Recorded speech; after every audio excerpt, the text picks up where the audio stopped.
Hi friends, welcome to smiley foods. ఇవాల్టి special చనిగుంట. చనిగుంట అంటే ఏంట్రా అనుకుంటున్నారా? ఏం లేదండి, బర్ఫీ. మా ఊళ్ళో బర్ఫీని చనిగుంట అంటారనమాట. పాతకాలపు పద్ధతిలో ఈ చనిగుంటని ఏ విధంగా చేయాలో చూసేద్దాం రండి. ముందుగా 1/2 కిలో ఉప్పుడు బియ్యం తీసుకొని దోరగా వేయించుకోవాలి. ఇలా ఎర్రగా వేపుకున్న తర్వాత కొద్దిగా నోట్లో వేసి చూడండి, కరకరలాడుతూ ఉండాలి. కొద్దిగా చల్లారనిచ్చి దీన్ని మనం మిక్సీలో వేసుకుందాం.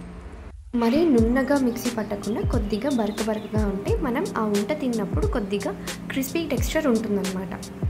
1 కేజీ వరకు శనగింజలు తీసుకొని మనం బాగా వేయించుకోవాలి. మంటను లో ఫ్లేమ్లో ఉంచి వేయించుకున్నామంటే అన్ని గింజలు బాగా వేగుతాయి. ఇలా పప్పులన్నీ వేయించుకున్న తర్వాత దీన్ని మనం పక్కకు పెట్టుకుందాం. 1 కేజీ గింజలకి మనం 1 కేజీ బెల్లం తీసుకొని ఇలా కరిగించుకోవాలన్నమాట. ఈ కరిగించుకున్న బెల్లంని మనం ఫిల్టర్ చేసుకుందాం. ఇలా చేయడం వల్ల బెల్లంలో ఏదైనా చెత్త ఉంటే అది రిమూవ్ అయిపోతుంది. తర్వాత ఈ బెల్లం నీళ్ళని స్టవ్ మీద ఉంచి కాంచాలి. ఈలోపు మనం ఈ గింజలన్నిటి పైన పొట్టంతా తీసేసుకొని దీన్ని బాగా చెరుక్కుందాం.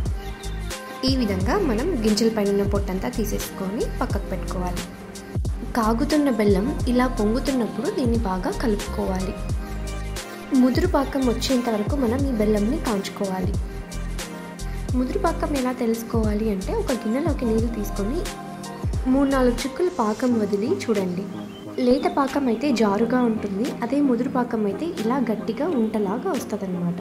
మనం ఈ లేత పాకం వచ్చినప్పుడు దాన్ని కాస్త స్టవ్ మీద పెట్టి ఉడికించుకొని ముదురు పాకం వచ్చేంత వరకు కలుపుకోవాలి. పాకం వచ్చిన వెంటనే మనం ఈ పాకంలోకి వేయించుకున్న గింజలు, ఇంకా మనం వేయించి పొడిగట్టుకున్న ఉప్పు బియ్యం పిండి అన్నీ వేసుకొని కలుపుకోవాలి. ఇది కొద్దిగా వేసుకుంటూ కలుపుకుంటూ రావాలి. ఈ పిండి పూర్తిగా వేయకుండా కాస్త పక్కకు తీసి పెట్టుకోవాలి, ఎందుకంటే మనం ఉంట చుట్టుకోవడానికి ఈ పిండి కావాలి. ఇలా కలుపుకున్న పాకం గింజల్ని మనం ఉప్పుడు బియ్యం పిండిలో కొద్దిగా వేసుకొని మనం ఉంటలు చుట్టుకోవాలి. ఇది మనం వేడి మీదనే చేసుకోవాలి, లేకపోతే చల్లబడిపోయి గట్టిగా అయిపోతుంది. ఇలా ఉంటలు చుట్టి పక్కకు పెట్టేసుకొని కాసేపు అయిన తర్వాత అది గట్టిపడుతుంది, అప్పుడు తినడానికి రెడీ అన్నమాట. అంతేనండి, మన చనిగుంట రెడీ అయిపోయింది. మళ్ళీ నెక్స్ట్ వీడియోలో కలుద్దాం. Until then take care, bye and keep smiling.